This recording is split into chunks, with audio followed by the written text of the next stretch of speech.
Dave, thank you so much for joining me today. How are you? I'm great. How you doing tonight, Idris? I am I'm doing well. It's pretty late my time. It's even later at your time. And I'm just happy you're here to talk pizza and life with me. Well, it's a pleasure to be here, and that's my forte. Very cool. Well, before we continue, I do have one question to ask you, and there is no right or wrong answer. What's good dough? Good dough is the dough that you make with your heart. Good dough is the dough that you worked on for weeks, months, years, and you're finally satisfied with the end result. That's good dough. Now, I just happen to make good dough.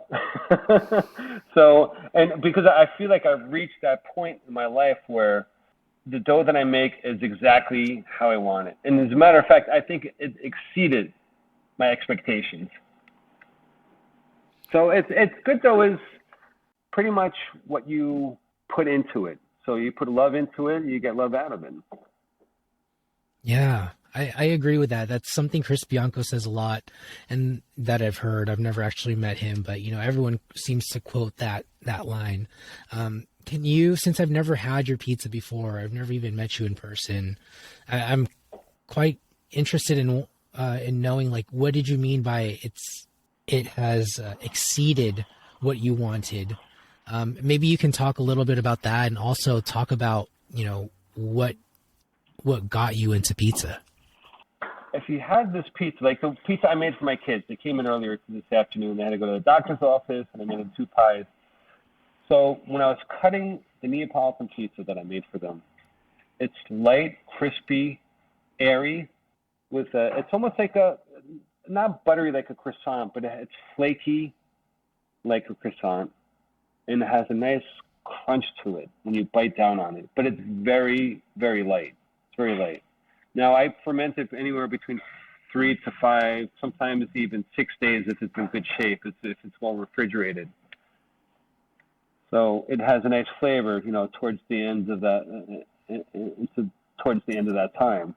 And what got you into making pizza? I mean, it seems like you're pretty knowledgeable about fermentation, and I wanted to know exactly how did you get into this pizza making journey?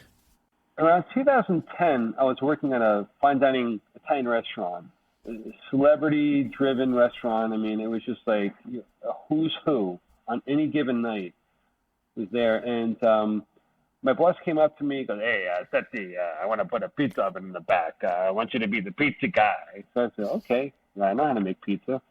So during that time, I really started stepping it up. But when I was a kid, I used to make pizza all the time with my mom in the kitchen, and even on the grill. And we used to make these pies that were. I didn't make the round pies. We just put on a tray and we messed around with toppings and stuff. And some of the toppings I put on today, like the potato pie that I have, it's simple and it's delicious. And that's one of the things that she used to make. So like he kind of like the catalyst, the spark that ignited my passion for pizza. But I grew up making pizza. As a matter of fact, when I started making pizza, I used my mother's recipe. And it's funny how you can make dough 3 billion different ways and have 3 billion different results. My mom used to put the dough in a Cuisinart and mix it that way. It would take like 2 minutes. It was crazy, but it worked. And you would let it sit out for hours, and it would rise, and then you'd roll it out and bake it that day. And then, like I started slowly learning about how to make pizza, and I was just my thirst for knowledge was just something that I can only have if there's a true passion. Like if you're studying something and not really into it, you're not going to exceed or excel, right? But if you have a passion for it, you're going to really dive into it. Now, I have all these books. I have, and I didn't really do YouTube all that much because I feel like, like a lot of YouTubers, they'll tell you, "Oh, that's not the right way. This is the right way," and you try it that way, and you're like, "Oh, no, I like doing it that way," So like I went to the classics, Ken Forkish. I loved all his books, and and what he had to say. I have this really great book called The Bread Bible by Rose Levy Birnbaum. And that book, really, for years I would read that book.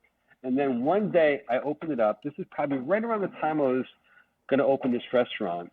And I looked in the book and everything made sense to me. I was like, wow, I really feel like I've grown the past couple of years. And I'm in a place where I feel like, like I'm really comfortable with making dough and I'm on the right track. And you studied all of these bread books.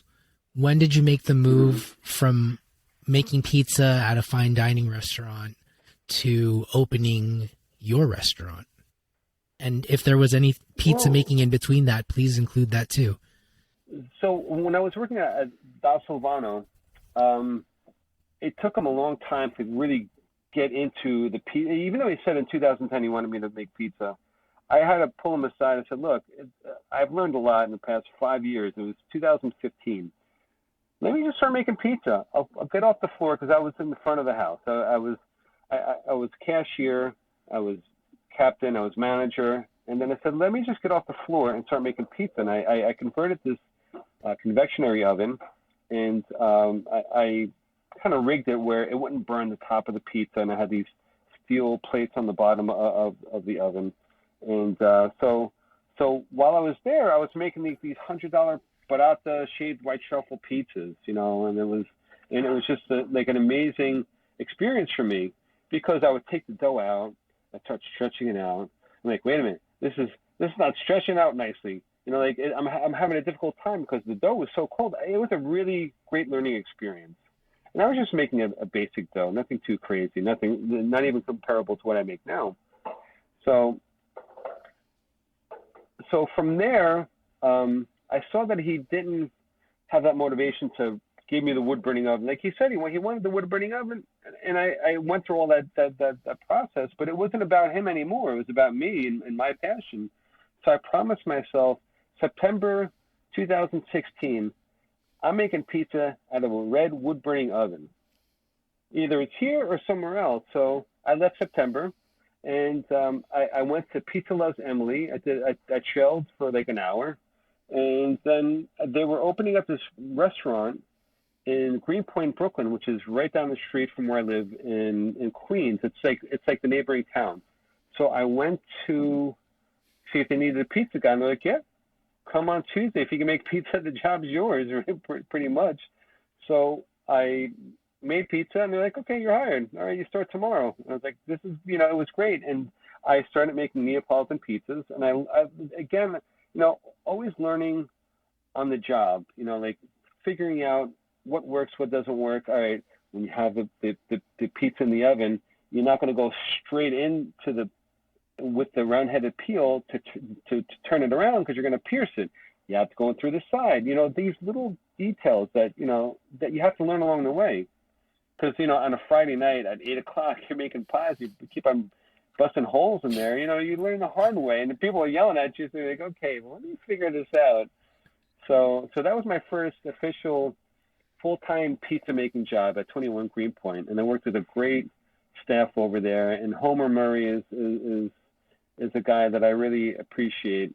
Now, Homer is Bill Murray's son, so I would see Bill Murray from time to time, and that was all the hype too about 21 Greenpoint, because of the fact that the friends and family weekend, Bill Murray was making drinks and pouring shots for everybody, and it was just really an exciting time, and I was really happy for Homer and all of his success. So, but from there, I was fortunate enough to land a gig for this Neapolitan Pizza Master. Now, you get a chance like that once in a lifetime, and I really liked working at 21 Greenpoint. I was really fortunate to be there. But when Gino Sorbillo comes into town, you know who Gino Sorbillo is. You're like, okay, I want to work there. So I was dealing with them for like a month or two, going back and forth. They were going to open, they weren't going to open, and I opened up the Mulberry Street location. And I worked alongside these pizza masters, and I was really blown away of my luck, because no one really gets a chance unless you go to Naples to work alongside these guys. So I was working alongside Gino Sorbillo's right-hand man, and he had the best name, and he was like such a character, but he was called Gennaro Rapido. I mean, the guy, just watching him roll dough was just like, I was in awe. And it was just an amazing experience for someone who just truly had such a passion for pizza. And I didn't realize how big this world was with pizza lovers. And then I met fellow pizza lovers through Instagram, and they would stop by and come by and, would talk about, pizza. And they were just so happy to see me at Gino Sorbillo's place. So, working alongside these pizza masters like Gennaro Rapido, Sorbillo's right-hand man, and Ernesto Lemo was one of my all-time favorite people. Now, all these guys they hailed from Naples, and they lived, they breathed, they were true 100% Neapolitan, and through them I saw myself some way because I'm Neapolitan as well. And Neapolitans, they wear their heart on their sleeve. They're really passionate. They they have a lot of fire, a lot of energy, and a lot of love. And just working alongside these guys, like I would put the pizza on the peel, put it in the oven, then turn it around, after 30 seconds or so. And if I moved it a fraction of an inch off of its radius, they're, no, Basta, what are you doing? No, they slam the table down. They get so mad at me. But that experience I'll never forget, and I learned so much. But during that time, I was always looking for a space to open up.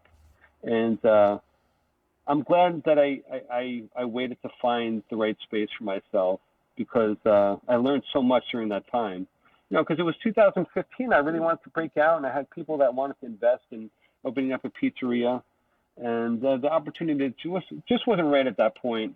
But if I had opened up then, I wouldn't have the experience and the knowledge that I have now. It would be a totally different pizza that I make. I'm lucky and fortunate. I want to ask you about the one thing that you said, and I want to fill in a couple of the gaps here because I totally love your story so far in that you kind of, put off the chance at opening your own restaurant with the investors and kind of getting that education and experience in first. I do want to talk about that experience of working with pizza masters because it's not every day you get to hear a story about people working with people who have been making Neapolitan pizza probably since they were, young adults, maybe even younger. 20, one guy was making pizza for 20 years. Yeah, exactly. Right. And when you said when you rotate the pizza and it gets off of their circumference, I just want clarification. When you rotate the pizza in a wood-fired oven, it stays in its one hot circle, which is not as hot as the surrounding area because it's already absorbed that heat. Is that what you're saying? Exactly. Yes, exactly. So if you move it a fraction of an inch from that radius, then you're going to burn one side of the pie. Wow. On the bottom of it. So you can't, it has to stay within that area, or else that portion will heat up. Now, when I make the pizza here, I'm baking at 600 something degrees. So it's not 930 degrees. So it's not as big of a deal, but you still have to, like if it's a little off, like I used to be on top of everyone. No, it's got to be like this. But then I would see how it came out, and if they're off a little, it is a little char. So I learned that I can't be as crazy because then people just leave. So I can't work without them. I can't be here without them. Yeah, definitely. It's different when you're the owner and you have this a high expectation of your pizza, especially someone like you who was working with these I don't know, these purists even who would never let that slide. And that was kind of the culture back when you were working. Was it intimidating working with them? Yeah. In the beginning it was, but then they saw that I had an ability to make pizza and they just backed off and I didn't have to deal with that anymore. So but when I was rolling dough with them, I couldn't keep up because they were doing it so fast. You should see these guys. You have no idea how fast they would roll the dough. It's crazy. So, you cut the dough into strips, and they would, like mozzarella, they would take it they'd wrap it in their hands, and they'd pierce it between their middle and ring finger, soup, and throw it on the counter. And next. Done. Boom. They would make a whole batch of like a full bag of dough, and they'd roll it out in like 30 minutes, which is just like insane. And they would leave the room, and I would grab the scale, and I would say, and they would get it right on. They would maybe be off by a couple grams. It was crazy. And then they would do 280 grams, and then they did 140 because they made two different types of pizzas. So for the calzones, they would make, like a smaller a dough ball, or they make a mini pizza. So they had two different types of dough, but they knew, and it didn't matter. They would change gears from 280 to 140. So boom, they leave. My God, Mama Mia, these guys are great. They're great. What's your opinion on dough ball rollers, like machines? What's your opinion on that? Do you have one? Do you like them? What do you think? I would love to see how they work with my dough. My dough is, it's more hydrated than the normal dough, and I think I put a little extra care into rolling it because you don't want it to break and break the skin. You want to keep it into its ball. I don't know. I mean, I would love to play around with one because of the fact that it takes a while, and it's still like I'm training someone now to help me out. But I've been rolling my dough balls for the past 2.5 years, and the dough after the mix has to settle and relax. There's a lot of time that goes into that. So if I can cut corners, I mean, but it's just out of curiosity. I think I'm more artisanal than mechanical. Sure. I'm less of a machine. I get it. And yeah, I totally get that. I think when it doesn't matter if it's like a few grams off here and a few grams off there, it's okay. I think one example somebody gave me was that at the end of the night, your first dough ball and your last dough ball can look completely different once you get all tired making like hundreds and hundreds of dough balls. So I actually haven't played with one myself, but I think I want to see how they work out. I'd be curious to know. Yeah, for sure. I'm curious too. Okay, so you mentioned you have a higher hydration dough. You mentioned you have investors. I want to learn about both. Or you had the opportunity to have investors. Were people like betting on, your delicious pizza? Were people betting on you? Tell me more about your delicious pizza, wherever you want to take this. Okay. Well, in the beginning, right when I was working at the restaurant at Da Silvano, I'm going to move around. I was the big cheese. I was the grande formaggi. I was that guy that everyone saw dealing with all these celebrities and especially Rihanna. Rihanna used to come all the time. As a matter of fact, Rihanna was my first customer, like as a manager, and I was like, wow, this is really cool, and it blew me away. But when people saw that, they're like, wow, this guy is good. He saw me dealing with Rihanna and schmoozing along and felt like, oh, he could run a restaurant and he could do this and so that was that appeal to have investors, open up a restaurant, but it had to be on my terms. Everything had to be on my terms. It couldn't be on anyone else's terms. I didn't want to have someone saying, oh, yeah, but you should have the dough like this. It shouldn't be about the process. It should be about the profit.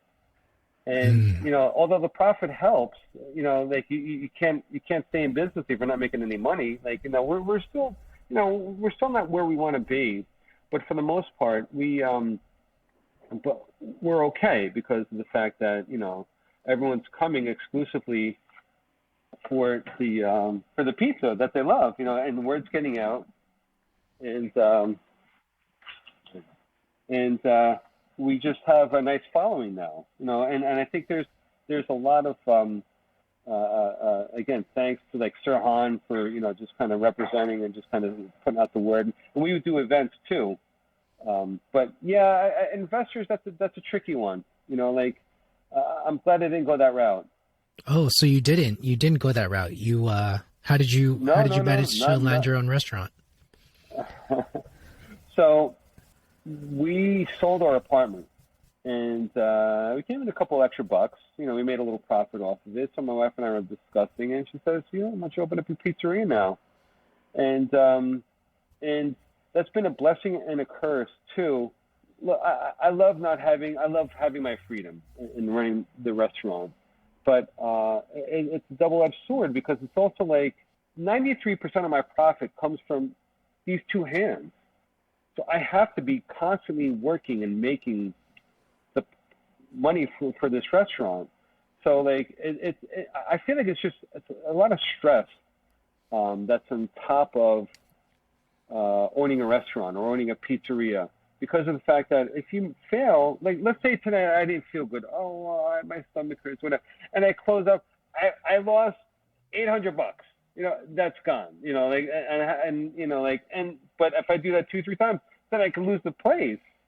So I feel like there's a lot of pressure and stress of emptying out my bank account, asking for a couple loans here and there, just to keep this place going and afloat. But now we're okay, you know. But I feel like when you do that, you have to really think about it a little bit. And we had this conversation last time we spoke, and you know, like it was the time where I just happened to go through old papers, and prior to this place, I closed on another place, and it was 1/3 the rent.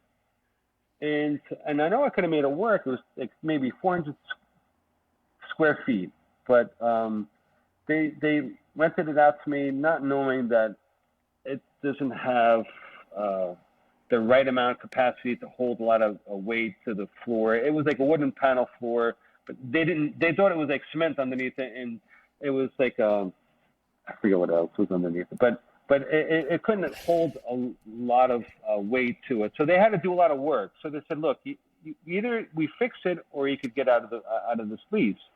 It's going to take a year or two. And I was like, I don't want to wait. I don't want to wait because this, you know, like I want to start making pizza.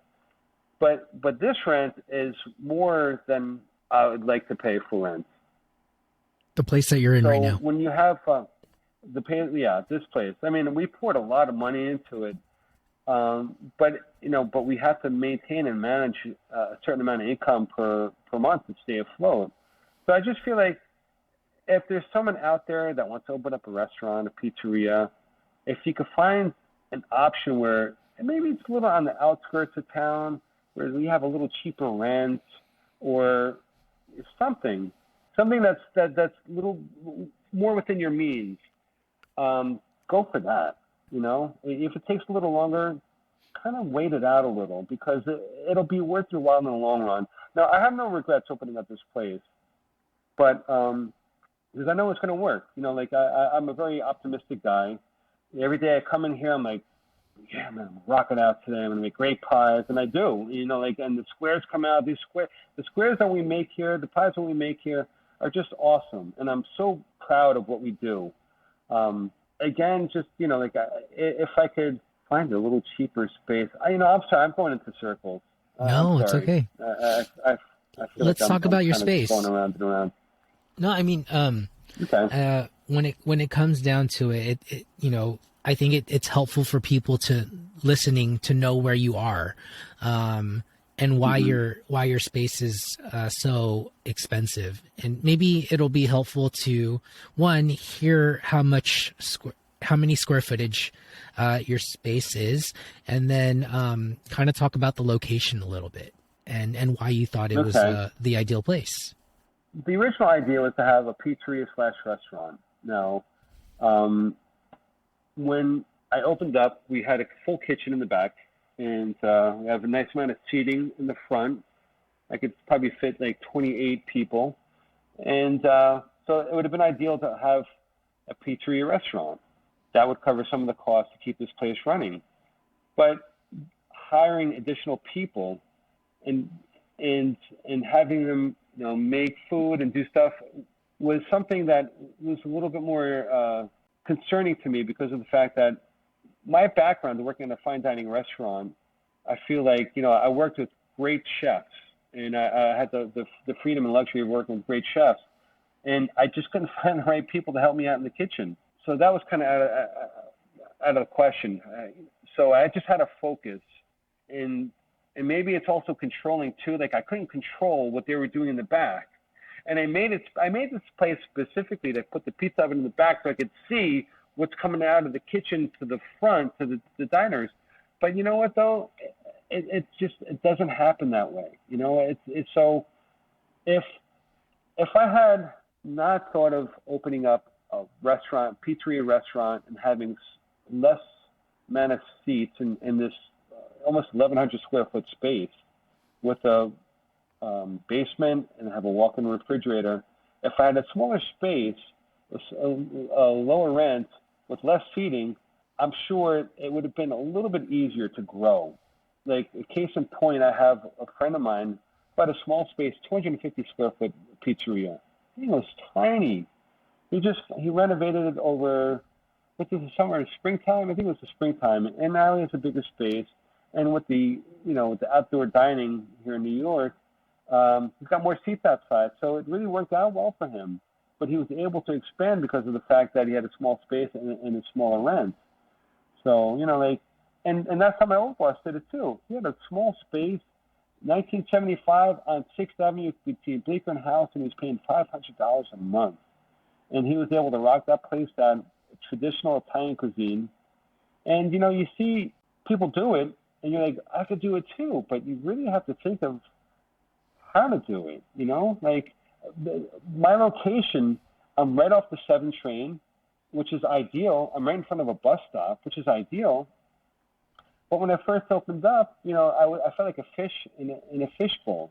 People would walk by and they'd never come in.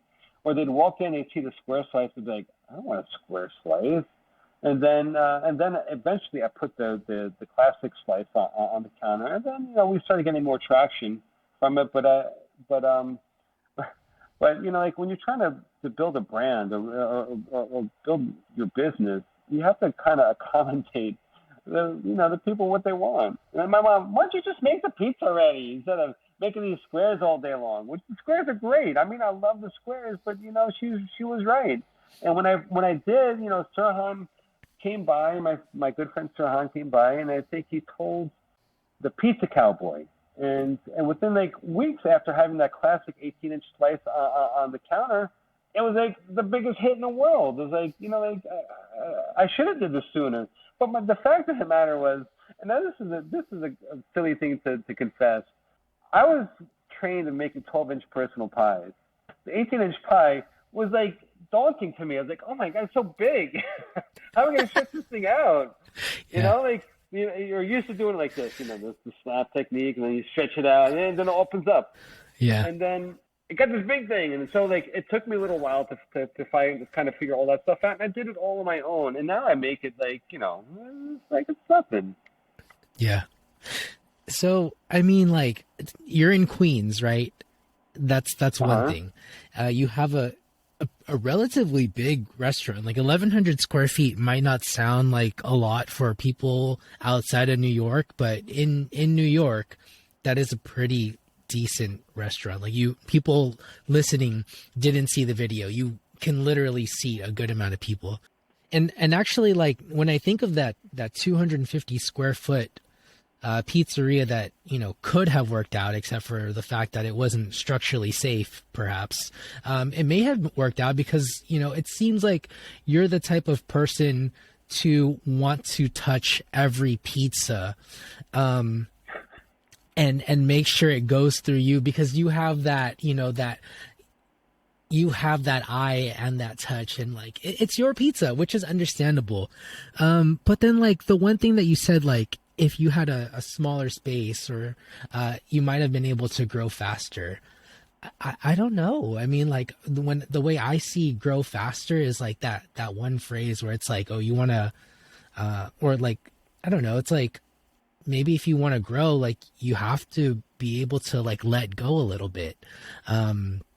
In order to grow, you got to let go. Right. And then really, you know, find trust in other people to make your pie. 'Cause I mean, as much as you want to grow, it's like you're only that one person. And the minute you take yourself out of that equation, it's going to be hard to grow it. You can't take a day off. You get sick, things like that, yada, yada. I don't know. It seems like there are Yeah. lots of thoughts going on there. Yeah, for sure. There's a lot. You know, it was, yeah, maybe, I mean, this is more like a psychiatrist like visit than an interview because, yeah, I mean, if you really think about it, I am very controlling, you know, and I have to see and touch and be a part of every single thing that I make. Yeah, maybe it's a problem that I have. It's Perhaps. it's totally not a problem. I think that, I'm like that too. There are a lot of solo operators. And I think it's just a good, discussion to have about like, and for people to listen in on it. It is like, it's like really figure out what you want and then how to do it. And sometimes we just, I don't know. It's hard to flesh out everything. There's not like this like copycat recipe that's going to work for everyone, right? If there were, Yeah, no, for pizza would be kind sure. of boring. Yeah, It'd all be the same it's thing. funny because it really would be. It would just be cookie cutters, you know. It would be all the same thing. I had an old friend of mine who was helping me out for a good year, and he recently left. He's a chef by trade, but yeah, I felt like I could have eased up on him a little because he was really trying. He was putting his heart into it.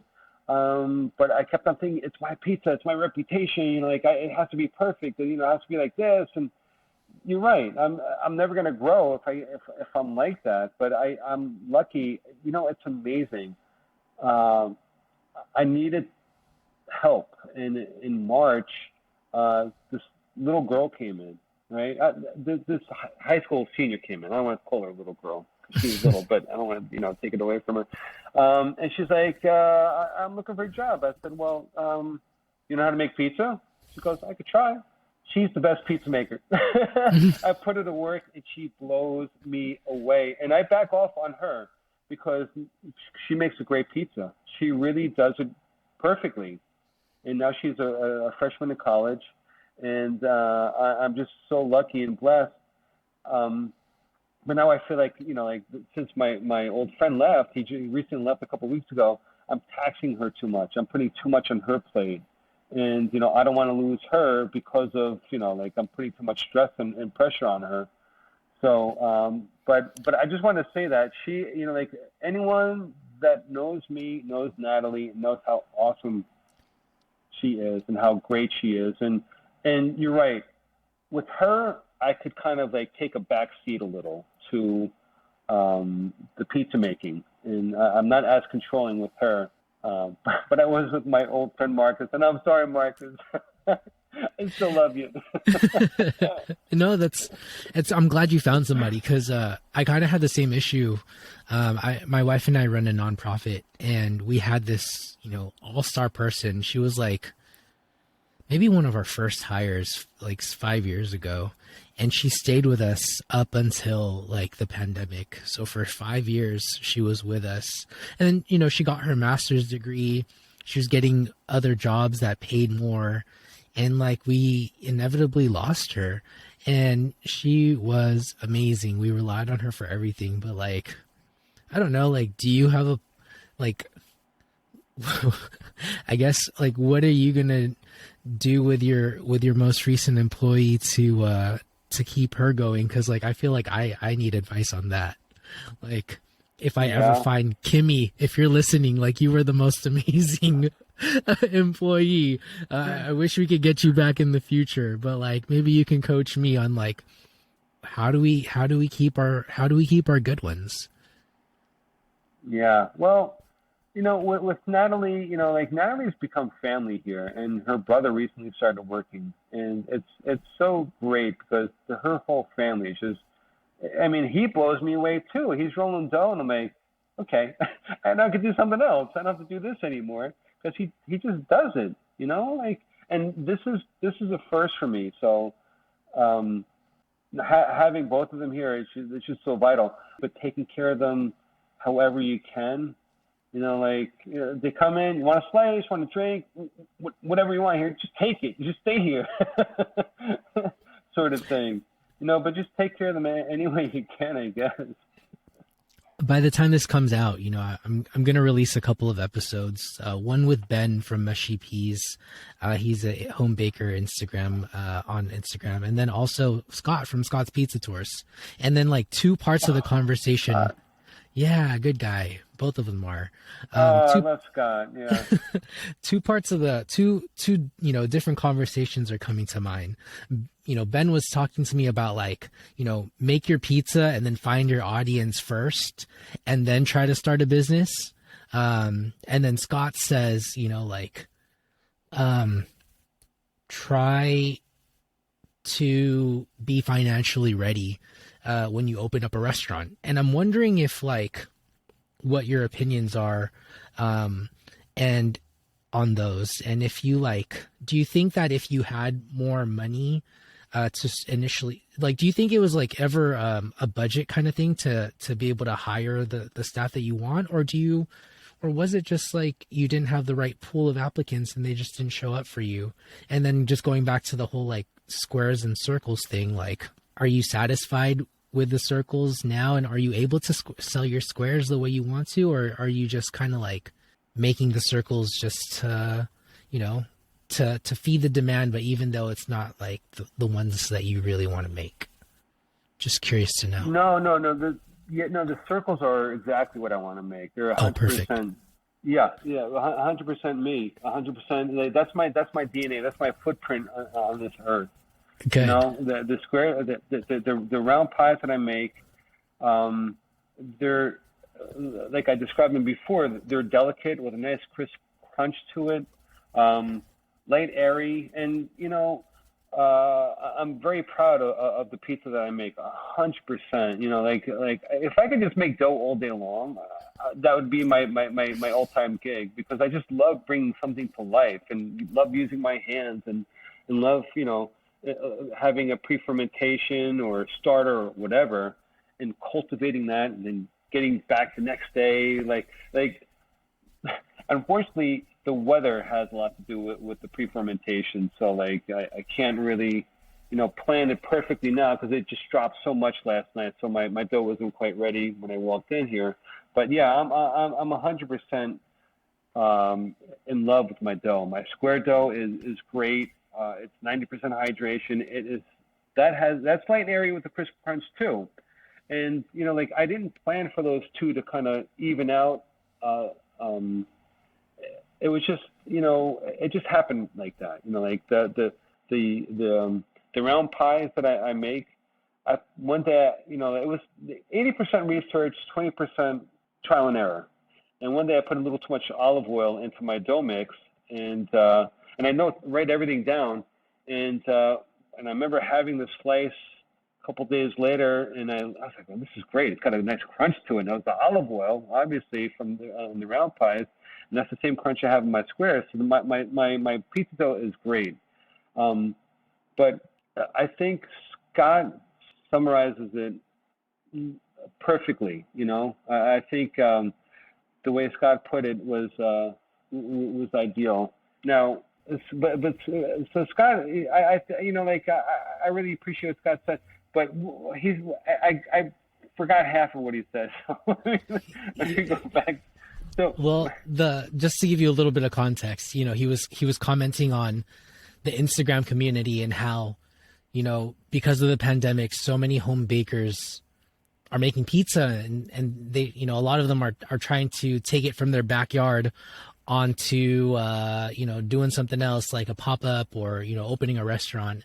And he's worried that they think that they've saved enough $60,000 when they actually needed like $300,000 or whatever the case may be, because they just weren't expecting that or whatever. And I'm thinking like $300,000 that can go to rent, to right. whatever employees. And so I wanted to know, I was wondering, like, would that have made a difference at your restaurant? Yeah.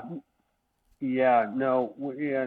So I totally agree with Scott, because you have to have enough money to get things going. And we were over budget when we opened. And, And for the first 3 months, I had maybe one or two extra hands on deck, and that just kind of started sucking up the money. So then I was changing the schedule around and trying to make it work. And there's a lot of truth to be told by that. You have to have. Now we put in a ton of money into this place, and renovation, all that cost that you put in, you don't realize how fast it goes. And then when you open, like, we had a little egg to kind of stabilize us for a little while, but then maybe 3 months after that, everyone's interest kind of like, okay, all right, on to the next place. They're on to the new place that just opened up down the street. Then they started going elsewhere. But honestly, my pizza wasn't as great as it is now when I first opened up. So there's like a little curve, not a learning curve, but like a baking curve. So like I can't base the opening on the pizza that I made then, but it got me to where I am now. So if I had enough money when I opened up, I could have, I wanted to bring in one of the guys I used to work at, Del Silvano, with me. And it would have been great if he gave me just a couple hours. But it just didn't work out. I couldn't afford them. I wanted to make it work. So, I just had to stick with pizza. And my friend Marcus, he's a chef, but we got so busy making pizza, I never could put him back in the kitchen. And I had him here for a full year. So, it's just, you have to really weigh your options as to how much money you need to put into a place. Again, my friend who opened up his pizzeria, the 250 square foot pizzeria, he bought it from someone, and he bought it for like $50,000. So he didn't have to renovate it or anything. He just kind of it was like a turnkey operation. He just took it over and said, all right, I'm making pizza now. So, I mean, that's ideal. And yeah, I fear for people too, because man, I'm 52 years old. There's a lot of work that goes on behind the scenes. And I had this one guy recently goes, hey, I see you're open only for dinner. Do you have another gig? I'm like, what? I'm here 16 hours a day, man. This is all I do. I can't do anything else.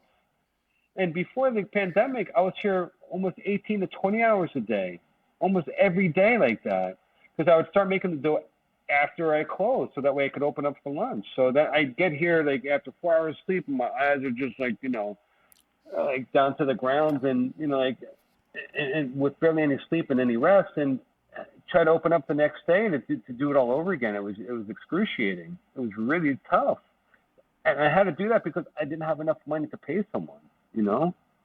So it's tough, man. If you're out there, you want to do a pop-up, that is great.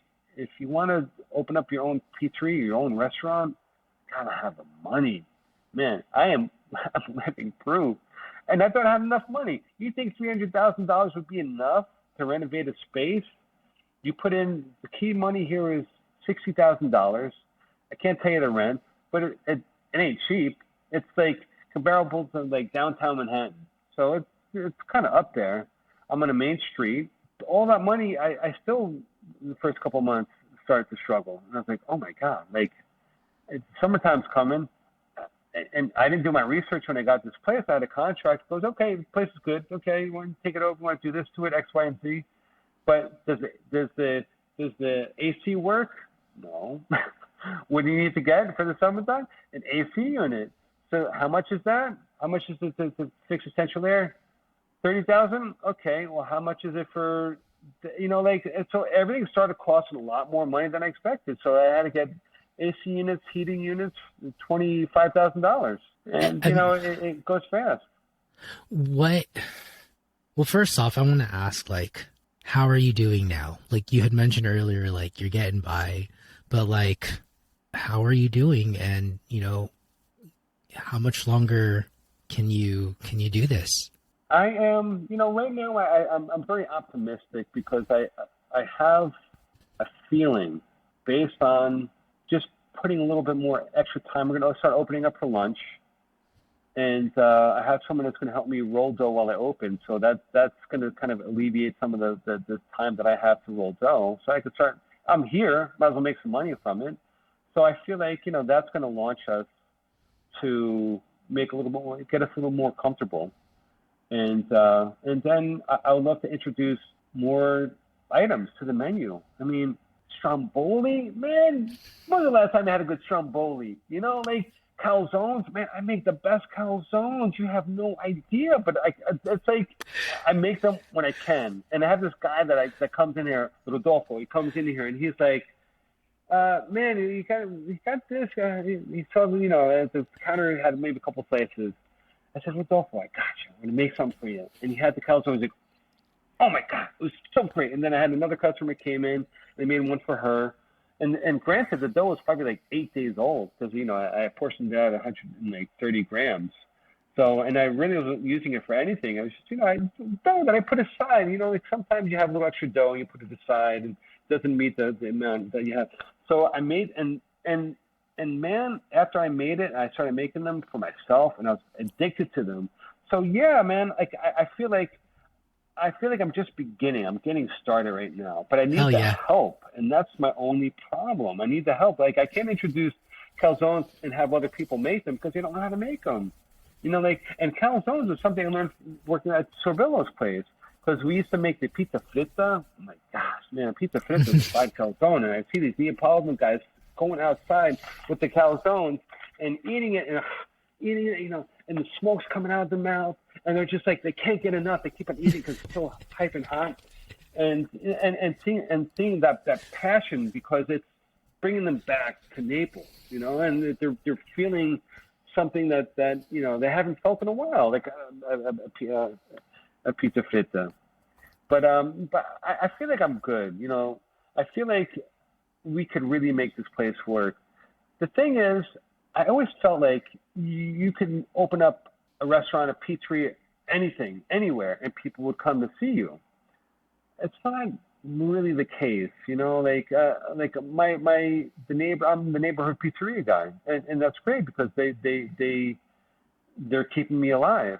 But I feel like I need to be more of a destination place, and I need to keep it more interesting. And I know I haven't been. And right now I'm just doing the doggy paddle. You know, like I'm just kind of like surviving and keeping everything afloat. You know, I'm just, you know, like I got this dough, I made this, and you know, and I'm good. And so, but when I open up for lunch, I have the person help me out making dough, and I'm at the counter. Okay, you want a slice? Okay, I got these sodas. You love them. You want a beer? Perfect. Boom. So I feel like it's just the beginning, but right now I'm just doing the doggy paddle, keeping everything afloat because of the fact that I got no other choice. I want to try your pizza so badly because like the energy that you have, really, it's like, I'm sure you would be fun to work with. And like, I just can imagine that energy being like, you know, put into the pizza, really. Like, you know, I'm optimistic for you for sure. Before we ask, I just want to put like, you know, one final like question out there for the pizza maker who is looking to go into business. And that is, what can somebody do to better prepare themselves going into a restaurant? You know, I have a friend who would moonlight at a bar, and he would make pizzas at a bar. Find a place that you can make pizzas, and if they don't have an oven, figure it out, man. They have those uni ovens that are just like awesome. You know, like you get one of those, you have like a little outdoor area you can make them, or if they have an exhaust, even better in the kitchen, do that. You know, like, and say, look, I'll do it for free. You know, when I worked at Silvano's place, when I got off the floor making pizzas, I wasn't making money. I wanted the experience. I wanted this moment right now so I could tell you I made pizzas for free because I wanted that experience. So do that. You know, get whatever place, bagel shop, bar, get your feet wet. You know, do it somewhere because that'll prepare you to what the bigger picture is. The bigger picture is you need refrigeration, you need money, you need X, Y, and Z to get things going for yourself. It's not easy, but it's not impossible either. You know, like I always feel like, again, I'm always optimistic when I get into this place And I'm like, all right, I have my coffee. There's like when you make dough, you need one thing to get you going, and that is coffee. So I got my coffee machine right in back of me, and I make the coffee, and I'm so optimistic. Oh man, look at the dough; it's coming out perfectly, like always. And then like I open up, and then I try to open up on time, and I'm running behind, and then I open up like 15 minutes late, and then there's like the customer, their phone's ringing, and the person comes in, and I'm like, oh, all right, I'm not in my happy place anymore. So you have to really figure out how to make things work for yourself, and to do it on the fly. Like you get whatever experience you can, anywhere you can. Like when I left Da Silvano, I wanted to be around pizza so much, and I went to this really famous pizzeria that was right around the corner called Arturo's, and it's a really great pizzeria. It was in business for like 46 years, like right when I first started working there, and it was the neighborhood joint, but everybody goes there, and it's always packed, and I just wanted to be around pizza on the other side of it to see how it all works. So even if you're not making pizza, to kind of be involved in it somehow, that's ideal. So you could see what it entails and what it takes. And, unfortunately, I never was able to make pizza, and I had a big, beautiful coal burning oven there. And again, I couldn't touch the thing with a 10-foot pole. Nor did they want me to, but I was around pizza, and that was the most important thing to me at that time. So if you have the chance, even if like it's a crappy pizzeria, even, because all these guys are looking for someone to help them out. And if you're close by in the Sunnyside area in Queens and you're looking for a pizza job, man, come by, man. I'll give you a job. You like making pizza? I'll give you a job. I'm looking for somebody. You can help me. You learn a lot, I like that. But Well, yeah. tell me what they're going to be learning about. They're going to learn about 90% hydration and an 8-day-old dough. Tell me about your pizza. Yeah. Well, all right. So my dough is the round dough is fermented between like 3 and 5 to 6 days. The 9-day-old dough just happened to be dough that I had lying around. Gotcha. I was just kind of like I put on the side. But my square dough is fermented for 3 days plus. And Okay.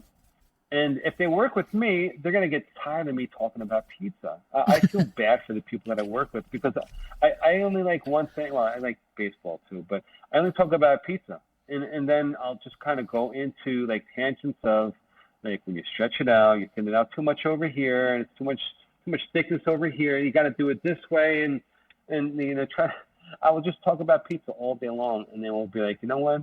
I'm going to do something else because, this pizza making stuff is kind of too crazy for me. I'm nuts to work with, by the way. I wish I was like calm and collective, but when I was talking about my friends from Naples, Ernesto, who I love so much, and I always talk about him, is my Neapolitan brother. I'm like him, and I discovered myself through him, and I realized I'm very Neapolitan in the fact that I wear my heart on my sleeve. I'm very emotional. I'm very passionate. And you'll see me making pizza here, and I'm like, I'm involved in it. Like, it's like, I'm sure the day goes by fast because of it. Yeah, I guess so. So, you know what? I got to tell you, I love your passion. I love your interest so much, and that's another thing that I love about the pizza community. There's a lot of people with open arms, and I'm a big pizza fan, and Adam Kuban was the original pizza blogger. I think it was pizza.com. And I remember reading all of his stuff back in the early 2000s and then stumbling upon Paulie G. And then when I found Paulie G, I was like, oh man, this guy is I love this guy. So, and reading about Paulie, he talks about the brotherhood of pizza. And again, Paulie is in the neighboring town of Greenpoint, Brooklyn, and I'm in Sunnyside, which is kind of like right next to Brooklyn in the Queens side. And following along Paulie and then his conversation, discussion about the brotherhood of pizza. and I love that because it, it's welcome and with open arms to people who have the same passion that you do. And it's tough to find. I mean, there's a lot of people out there, but it's tough to find someone that really has that true passion that would like kind of like do anything to make pizza. And I bothered Paulie for a while, and he, I said, look, I want to work for you. I'll work for free. I don't care. So he said, all right, come in. Then this after like this like 6 months, like there's like I wrote to him and he, oh yeah, I just found your email and come in, come in. So the backstory is working downtown Manhattan. Like you dress the part. Like I live in Queens and I would leave my apartment with orange pants and a green shirt and blue suede shoes, and people look at me like, who the hell is this guy? He's out there. So I remember going to see Paulie for the interview, and I had orange pants on. It's our thing now. And he's like, anyone who has the colognes to come in to an interview with orange pants, I'm gonna give him the job. So I started working at Paulie G's and helping out just roll dough, and just kind of getting like an idea as to what the pizza life is like. And I fell in love. And this was like 2013, and I was just so grateful and so thankful that I had that opportunity to work for him. But I had a full time gig too, so like I couldn't stay there too long because of the fact of the matter was, my boss actually I think he was a little jealous of Paulie because Silvano was very successful, and he saw that I was spending too much time with Paulie, and he fired one guy that was covering me for lunch shifts, and then I had to kind of abruptly leave. So that kind of ended a little on a sour note, but he forgave me. I brought him a nice big bottle of Tignanello wine. It's a Tuscany wine, beautiful wine. So he's like, okay, we'll bury the hatchet, no problem. And then he texted me, there's a beautiful bottle of wine. But so when I first opened up, he was here the very first week, like within a couple days of this place, and he was giving me nuggets for like 2.5 hours, and he was just the most kindest person, and I really developed a love for the guy. He's one of those guys that has the love and passion for pizza. And again, a lot of people have that passion for pizza, but I don't think a lot of people are going to kind of bend over backwards and go nuts and say, look, I'll work for free, I'll do this, I'll do that, I'll do anything to make pizza.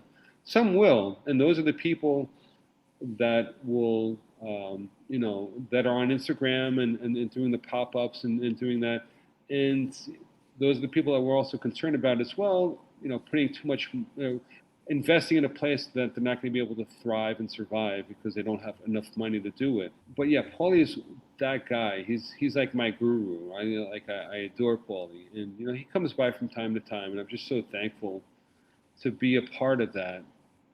And man, if I could do that for someone, I'd love that. If someone came up to me, says, "Hey, I'm having a tough time with this," to pass that brotherhood along. There are women out there in pizza too, and so I don't want to necessarily call it a brotherhood. So I don't know what to call it. A hood, a hood of pizza. Family, And community. family, a pizza family, yes, a pizza familia. You come over here, and I'll take care of you. That's much. I think that's much more appropriate for today. So that's good. I'm glad you had mentioned that. Yeah, no, for sure, because Natalie, who I mentioned earlier, she is just so good, and I'm so proud that she works here, and she bred out this ability to make pizza, and and Federica, who I worked with over at Surbillos, she was just a manager, but she can make pizza too. And she would pull me aside and, oh, damn, Bobby, they do it like this. And they want to do, and she would kind of give me like little nuggets as well, because you're watching these guys do it and you're doing it exactly like they do it. But she sees it a different way, and she knows it as a different way. And I believe that there hopefully will be a lot more women pizzaiolas out there because, man, they got the touch. I work with some gorillas here, making pizza, looking like they're playing like a sandbox, making pizza, like slapping their hands down. No, tranquilo, you're delicate. You have to be delicate, That's and funny. I think women have that touch. Probably, I don't want to say they have it better than men, but they really have a beautiful touch. They're so delicate and they're so precise. And I'm just so fond of Natalie, and I would love to see more pizza women out there. Sure. I would too, for sure. Usually, I do these rapid fire questions, and I'm curious to know. They can be short answer, but feel free to elaborate a little bit. You know what you're using at your shop, if that's okay. Um, what tomatoes are you using? Alta Cucina. What oven are you using? Oh man, this is my pride and joy right here. It's the Monetti Forni. Monetti's Okay, great. electric. Oh, is that electric? Yeah, Yes, right. Okay. exactly. Yes, Uh, exactly.